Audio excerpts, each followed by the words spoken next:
स्पंजसारखा अगदी स्पंज डोसा करायचा असेल, म्हणजेच मऊसूद डोसा, स्पंज डोसा किंवा ह्यालाच सेट डोसा पण म्हणतात, एवढा मऊसूद डोसा तुम्हाला करायचा असेल तर हा सगळा व्हिडिओ तुम्हाला शेवटपर्यंत बघावा लागेल.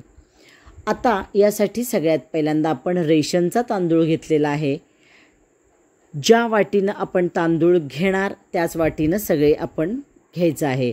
4 वाटी रेशनचा तांदूळ, 1 वाटी उडीद डाळ, पाव वाटी हरभरा डाळ आणि 2 वाट्या कांदा पोह्याला लागणारे पोहे आणि 1 चमचा मेथी. आता रेशनचा तांदूळ आपण इथं वापरलेला आहे. आता एका बाउलमध्ये उडीद डाळ काढून घेतलेली आहे. दुसऱ्या बाउलमध्ये आपण तांदूळ जो आपण 4 वाट्या घेतलेला आहे तो काढायचा आहे. रेशनचा तांदूळ आपण घेतला तर इथं मात्र 5 ते 6 वेळा आपल्याला धुवायला लागतो. आता तांदळातच आपण मेथी आणि हरभरा डाळ घालून घेणार आहोत.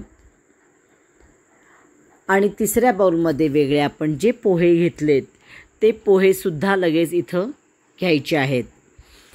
आता आपल्याला काय करायचं आहे तर तिन्हीही सगळं वेगवेगळं आपल्याला धुवून घ्यायचं आहे. उडीद डाळ छान चोळायची आहे आणि 4 ते 5दा धुवून घ्यायची आहे. त्याच्यात आपण पावडर लावलेली असती किंवा इतर धान्यरक्षक लावलेलं असतं. याच्यासाठी आपल्याला 4 ते 5 वेळेला उडीद डाळ धुवून घ्यायची, चोळून धुवून घ्यायची आहे. आणि डाळ पूर्ण बुडेल एवढं पाणी घालायचं आहे आणि 6 ते 7 तास आपल्याला डाळ भिजत ठेवायची आहे.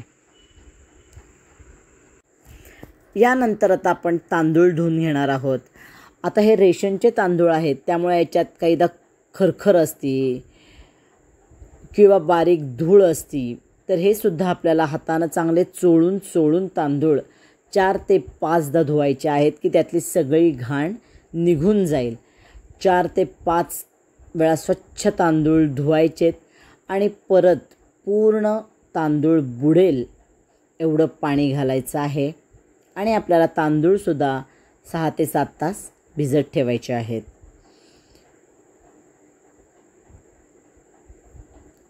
आता ह्याच्यात आपण पाणी घातलेलं आहे आणि भिजत ठेवणार आहोत. आता यानंतर आपण पोहे घेतले होते. एरवी आपण पोहे नंतर भिजवतो, पण जेव्हा स्पंज डोसा करणार असू तेव्हा पोहे आपण इथंच लगेच धुवून घ्यायचे आहेत. मी पण इथं 2दा पोहे धुतलेले आहेत. पोहे धुवून स्वच्छ झाले की आपण तांदूळ भिजत घालतो त्याच्यातच आपण हे पोहेसुद्धा भिजत घालायचे आहेत.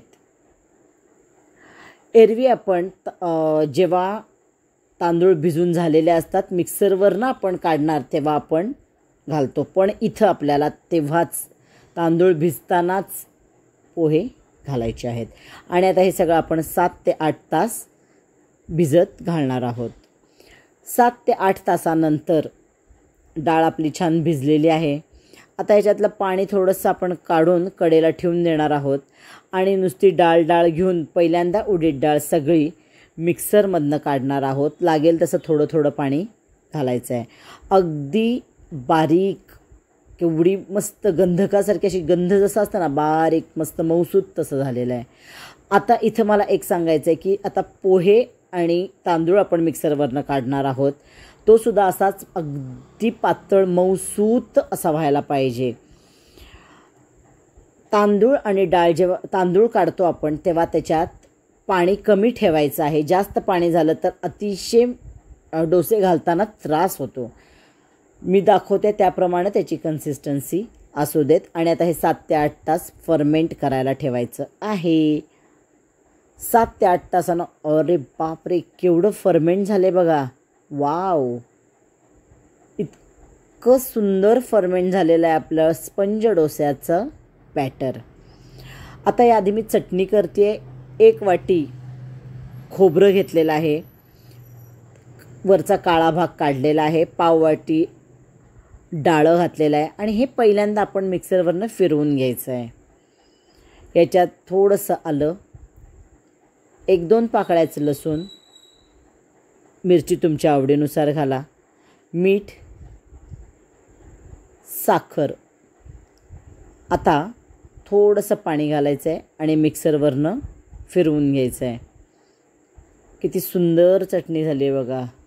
याला आता फोडणी द्यायची आपल्याला. 2 चमचे तेल घेतलेलं आहे, जिरे घातलेले आहेत, मोहरी घातली आहे, कढीपत्ता घातला आहे, हिंग घातलेला आहे आणि ही चटणी आता आपण फोडणी चटणीला द्यायची आहे की आपली चटणी तयार झालेली आहे. आता इथं आपण अजून एक चटणी करणार आहोत. डाळं, थोडेसे दाणे, तिखट, मीठ, साखर हे सगळं जरासं घालून थोडं तेल घातलं इथं मी अर्धा चमचा आणि तिखट अजून लागणार आहे म्हणून घातलं. इथं काश्मीरी लाल तिखट तुम्ही वापरा, त्यानं रंग खूप सुंदर येतो. पाणी घालायचं आहे आणि मिक्सरवरनं फिरवून घ्यायची आहे. ही चटणीसुद्धा थोडीशी तिखट छान लागते एकदम.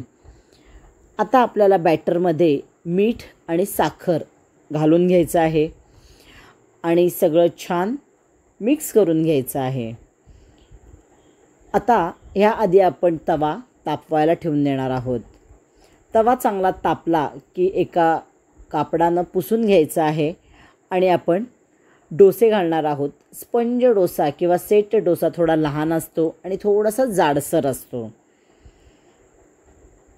तर तुम्ही लहान असा डोसा घाला. केवढी जाळी पडली आहे बघा, किती सुंदर जाळी पडली आणि मऊसूत होतात हे एकदम डोसे. आता यावर मला तुम्हाला एक सांगायचं की याच्यावर तुम्हाला जर अगदी बाहेरसारखं हवं असेल तर तुम्ही बटरचा वापर करू शकता. बटरनं एक सुंदर टेस्ट येते. इथे मी तूप घातलेलं आहे, तुम्ही बटर घाला, बटरनं खूप सुंदर टेस्ट येते. आणि असा हा छान आपला स्पंज डोसा तयार झालेला आहे. आता अजून एक असाच डोसा करायचा आहे. पाणी घालून पुसून घेऊन मगच त्याच्यावर आपण डोसा घालायचा आहे. तूप घाला, म्हणजे मी इथं तूप घातले, तुम्ही बटर घाला. तुम्ही ही रेसिपी नक्की ट्राय करून बघा. तुम्हाला परफेक्ट जमली तर मला नक्की कमेंट करून सांगा. तुमच्या कमेंट मला जर मिळाल्या किंवा तुम्ही असंच मला जर सांगत गेलात, असंच प्रोत्साहन देत गेलात, तर अजून वेगवेगळ्या रेसिपी करायला मला एक नवीन ऊर्जा येते. असा हा सेट डोसा, 2 प्रकारच्या चटण्या आणि तुम्ही बटाट्याची भाजी करू शकता. नक्की ट्राय करून बघा. तुम्हाला व्हिडिओ आवडला तर लाईक करा, शेअर करा आणि अजूनपर्यंत माझं चॅनल सबस्क्राईब केलं नसेल तर नक्की सबस्क्राईब करा आणि बेल आयकॉन दाबा. आणि अशाच वेगवेगळ्या रेसिपी बघा. किती सुंदर सेट डोसा झालेला आहे. बाहेरच्यापेक्षा खूप सुंदर डोसा होतो. तुम्ही नक्की ट्राय करून बघा. थँक्यू.